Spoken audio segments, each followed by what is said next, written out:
तो जब as of Ultron आई थी तो मार्वल ने अल्ट्रॉन फॉरएवर नाम से एक स्पेशल स्टोरी निकाली थी, वो भी मल्टीवर्सल अवेंजर्स के साथ। तो आज मैं तुम्हें उसी स्टोरी के बारे में बताऊंगा, लेकिन हाँ एक रिक्वेस्ट है, प्लीज लाइक कर देना और कुछ भी कमेंट कर देना, क्योंकि मेरे व्यूज का और मेरे एल्गोरिदम का तुम्हें पता ही है क्या हाल चल रहा है। और अगर कुछ ना मिले तो इस स्टोरी में तुम्हारा फेवरेट अवेंजर कौन है वो जरूर कमेंट कर देना। तो हेलो वेबटास्टिक फैंस, मेरा नाम है सत्यम मिश्रा और समय को सर आंखों पर रखते हुए चलिए शुरू करते हैं। तो ये साल होता है 2000 समथिंग, किसी को नहीं पता, पर न्यूयॉर्क पूरा डूबा हुआ है और एक गोल्डन स्कल नाम का बंदा खुद को जैक स्पैरो समझ के वहाँ पायरेट बना हुआ है। पर उसकी पार्टी ज्यादा देर तक नहीं चलती क्योंकि फीमेल कैप्टन अमेरिका वहाँ आ जाती है, बिल्कुल व्हाट इफ के सीजन्स की तरह। ओ भाई रुको रुको रुको रुको, वीडियो अभी मत छोड़ो, बस फीमेल कैप्टन अमेरिका की वजह से ये अलग टाइमलाइन है। अभी वापस स्टोरी में मेन टाइमलाइन में आ जाऊंगा। तो असल में ये फीमेल कैप्टन अमेरिका अपने पावर मैन ल्यूक केज की बेटी है, इसीलिए उसके पास ल्यूक केज की जैसे पावर्स है। तो उन पायरेट्स को हराने ही वाली होती है कि एक पोर्टल खुलता है और उसे वहां से कहीं और ले जाता है। तो अब आते हैं प्रेजेंट टाइम पे। तो एवेंजर्स टावर में ब्लैक विडो अपनी रेगुलर ट्रेनिंग कर रही होती है और वो ट्रेन कर रही है विजन के साथ। पर नताशा को विजन पे भरोसा नहीं है क्योंकि वो बस एक रोबोट है। तो विजन बोलता है कि मैं जितना प्रोग्राम्ड हूँ उतना तो तुम भी हो। तो नताशा को याद आता है कि कैसे उसे ब्लैक विडो बनाया गया एक रेड रूम में एक रोबोट की तरह ही। तो वो बस दोबारा ट्रेनिंग के लिए रेडी होती है कि तभी एक पोर्टल उनके पीछे खुलता है और उन दोनों को भी अपने अंदर खींच लेता है। और पोर्टल के दूसरी तरफ बैठा था डॉक्टर डूम, और डॉक्टर डूम इन सबको यहाँ टेलीपोर्ट किया है अपनी एवेंजर्स टीम बनाने के लिए। और यहाँ पे उसका मोटिव कोई इविल नहीं है, वो दुनिया को बचाना चाहता है अपनी नई एवेंजर्स की टीम के साथ। नताशा, विजन, लेडी थॉर, अपना असली Thor, Odinson, black Iron Man, Luke Cage की बेटी और हल्क। हल्क जोर से चिल्लाता है, कोई हल्क को किडनैप नहीं करता, और डॉक्टर डूम उसे अपनी पावर से दूर पुश करता है। उतने में सारे एवेंजर्स उस पर अटैक कर देते हैं। वो उनको रोकने की कोशिश करता है पर उसकी फोर्स फील्ड दो म्योनीर के लिए काफी नहीं थी और आयरन मैन के अटैक के साथ उसकी फोर्स फील्ड टूट जाती है और आयरन मैन उसका गला पकड़ लेता है। तभी कई सारे बच्चे चिल्लाते हुए आते हैं कि डूम को छोड़ दो, उसने हमारी जान बचाई है, और लड़ाई शांत हो जाती है। डैनियल केज नताशा को पहचान लेती है और विजन समझ जाता है कि वो सब डिफरेंट टाइम्स में हैं। बेसिकली ये सब एक ही टाइमलाइन से बस अलग अलग टाइम्स हैं। और थॉर बोलता है कि कोई भी कुछ नहीं बताएगा किसी को, टाइम बहुत कमजोर होता है, तुम्हारा फ्यूचर बताना उस टाइमलाइन को बर्बाद कर देगा। इवन थॉर ये तक जानने से मना कर देता है कि लेडी थॉर को हैमर मिला तो मिला कैसे। फिर डॉक्टर डूम बताता है कि उसने उन्हें यहाँ क्यों बुलाया। तो 2420 में अर्थ के हीरोज का सामना हुआ अल्टीमेट अल्ट्रॉन से, जिसने कुछ ही टाइम में उन सब हीरोज को मार दिया। फिर उसने यूनिवर्स से जिंदा लोगों का नामो निशान तक मिटा दिया। उसकी फैक्ट्रीज रोबोट बनाने लगी और जो इंसान थे उन्हें साइबॉर्ग्स में बदल दिया, जो बस अल्ट्रॉन को फॉलो करते हैं। अब पूरी दुनिया में बस 30 मिलियन लोग ही बचे होंगे जो अभी भी इंसान हैं, और वो इस यूनिवर्स को रूल करता है अपने बनाए एवेंजर्स के साथ। सब डूम पर अभी भी डाउट करते हैं क्योंकि केज के टाइम में डूम मर चुका है।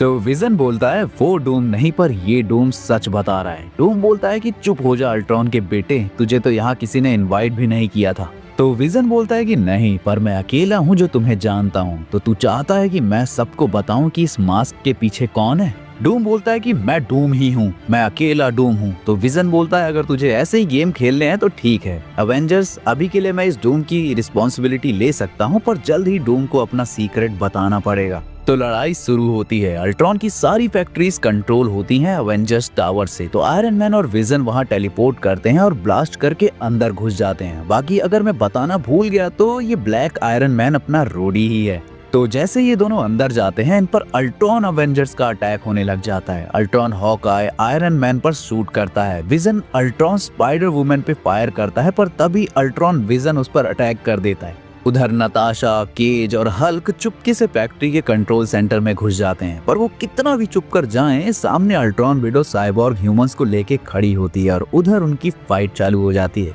और दोनों थॉर जाते हैं अल्ट्रॉन के घर पे अटैक करने। अब अल्ट्रॉन का घर जो बिल्कुल एसगार्ड जैसा दिखता था, बट असली बायफ्रॉस्ट के साथ, क्योंकि अल्ट्रॉन के पास भी एक थॉर था और वो थॉर कोई और नहीं बल्कि थॉर का फ्यूचर वर्जन था और अल्ट्रॉन के लिए काम कर रहा था, क्योंकि ऑल फादर अब ओडिन नहीं था बल्कि अल्ट्रॉन ही ऑल फादर बनकर थ्रोन पर बैठा हुआ था। अल्ट्रॉन थॉर उस पर अटैक करता है, उसे बोलता है कि तुम मर क्यों नहीं जाता, अब तक जिंदा कैसे है। तो थॉर बोलता है मैं हेला का कर्स हूँ, मैं अभी मर नहीं सकता, मुझे इस शरीर में ही तड़पना है क्योंकि मैं थंडर का देवता हूँ, मैं ओडिन का बेटा हूँ, मैं वो सब कुछ हूँ जो मेरे अनवर्दी रूप तू कभी नहीं बन सकता। और थॉर उस अल्ट्रॉन थॉर को जोर से बिजली का झटका देता है कि उसका सिस्टम हिल जाता है, इतना कि वो कंप्यूटर लैंग्वेज में बोलने लगता है। लेडी डेथ जोर से उसके पेट पर झटका देती है और वो ग्रीन वॉमिट करने लगता है। लेडी थॉर समझाती है कि थॉर ये नैनोटेक है, हमारे टाइम से बहुत आगे का, और वो नैनोटेक लोकी में बदल जाता है। तो वो अल्ट्रॉन थॉर बताता है कि लोकी का मिडगार्ड की टेक्नोलॉजी के लिए प्यार उसे ऐसा बना दिया।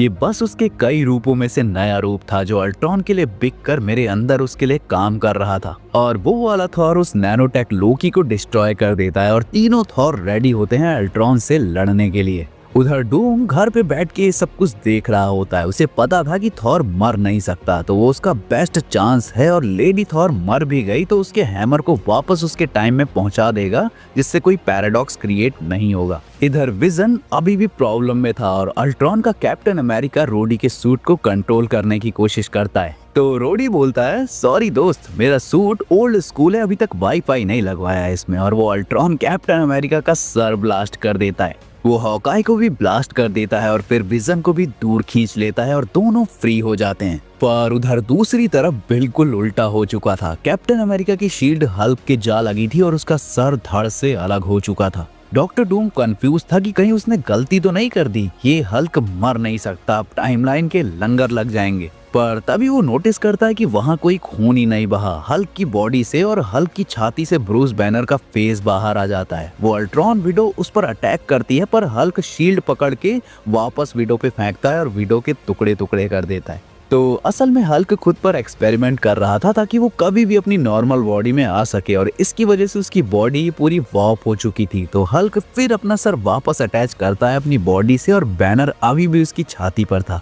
बेसिकली तुम ऐसा मान लो कि हल्क की बॉडी एक रोबोट है और बैनर उसके अंदर फंसा है जो इधर उधर हिलता रहता है। जब तक बैनर को नहीं मारोगे हल्क नहीं मरेगा।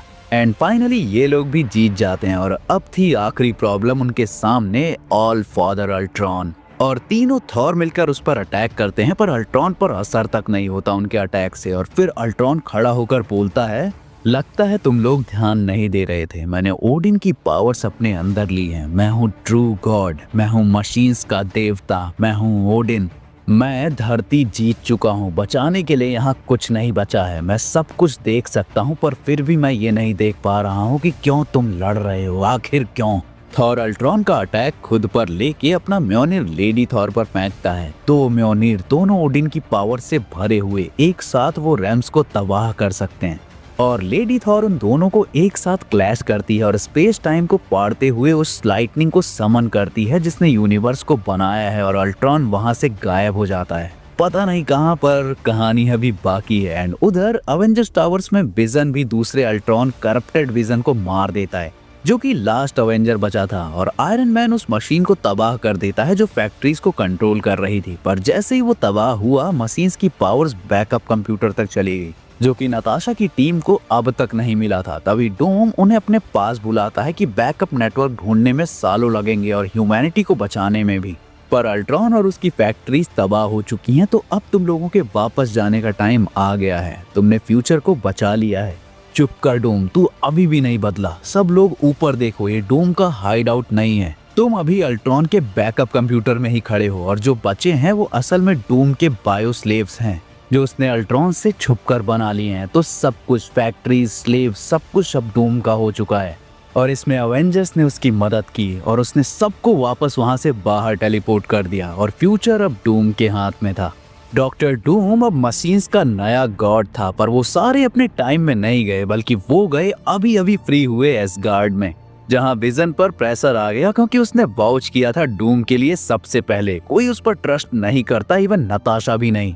सब सोचते हैं कि वो डूम का रोबोट बन चुका है। तो विजन वहां से बस घोस्ट बन के चला जाता है और उनकी मदद के लिए कोई नहीं था। सारे एसगार्डियंस लोकी की बनाई मिरर प्रिजन में कैद थे और बाहर डूम ऑलरेडी अटैक कर चुका था अपने रोबोट्स के साथ। सारे अवेंजर्स लड़ने के लिए बाहर जाते, पर रोडी ट्राई करता है उस मिरर प्रिजन को तोड़ने की। केज के कहने पर हल्क उसे उठाकर डूम की शिप पर फेंकता है और वो डायरेक्ट ग्लास तोड़ते हुए अंदर घुस जाती है। और विजन भी वहां आ जाता है उन सबकी मदद करने के लिए। विजन पर केज डाउट करती है, लेकिन अभी उन लोगों को मदद की जरूरत थी, तो वो दोनों शिप का कंट्रोल ले लेते हैं और उसकी मदद से बाकी शिप्स पर अटैक करके उन्हें डिस्ट्रॉय करने लगते हैं। दूसरी शिप्स उन पर अटैक ना करें, इसलिए तीनों थॉर मिलके भी उनकी मदद करने लगते हैं बाकी बची हुई शिप्स को डिस्ट्रॉय करने के लिए। और इधर रोडी फाइनली सारे एसगार्डियंस को फ्री कर ही देता है उस प्रिजन से। उधर विजन केज को बताता है कि मैं अगर स्कारलेट को बता दूंगा कि क्यों मैं डॉक्टर डूम के लिए वाउच किया था तो तुम मुझ पर भरोसा नहीं करोगी।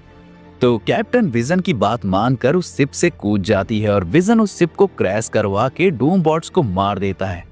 नताशा वो ब्लास्ट देख के सोचती है कि शायद हम जीत सकते हैं, तभी दर्जनों भर और शिप्स आ जाती हैं जो भी अल्ट्रॉन बॉट से भरी होती हैं। पर इधर रोडी भी अपनी एसगार्ड की आर्मी लेके आ जाता है और वार स्टार्ट हो जाती है दोनों साइड से। एंड ये न्यू एवेंजर्स की स्टार्ट थी जिसमें गॉड्स ही गॉड्स थे उनकी टीम में, सब लड़ने को तैयार थे चाहे डूम की कितनी भी आर्मी आ जाए। तभी विजन वहां आके बोलता है कि या तो हम तब तक लड़ सकते हैं जब तक इस धरती का कोना कोना मिट्टी में ना बदल जाए, जब तक हम धरती को बचाने के लिए पूरे प्लेनेट को ही ना तबाह कर दें, या फिर मुझे अवेंजर मानकर तुम लोग मुझ पर भरोसा कर सकते हो और मेरा तरीका अपना सकते हो। और वो सब फाइनली डूम के पास जाते हैं। विजन बताता है कि ये डूम और कोई नहीं बल्कि एक डूम बॉट है, एक एआई मशीन जो हैंक पिम ने बनाई है, एक एआई मशीन जो मेरे साथ एज अवेंजर लड़ाई करी थी। तो वो डूम बॉट बताता है कि जब मास्टर विक्टर बॉन डोम की डेथ हुई तो उसके अंदर का एक कोड जिंदा हो गया, कोड जिसमें उसका मिशन था डॉक्टर डूम की लेगेसी को जिंदा रखना।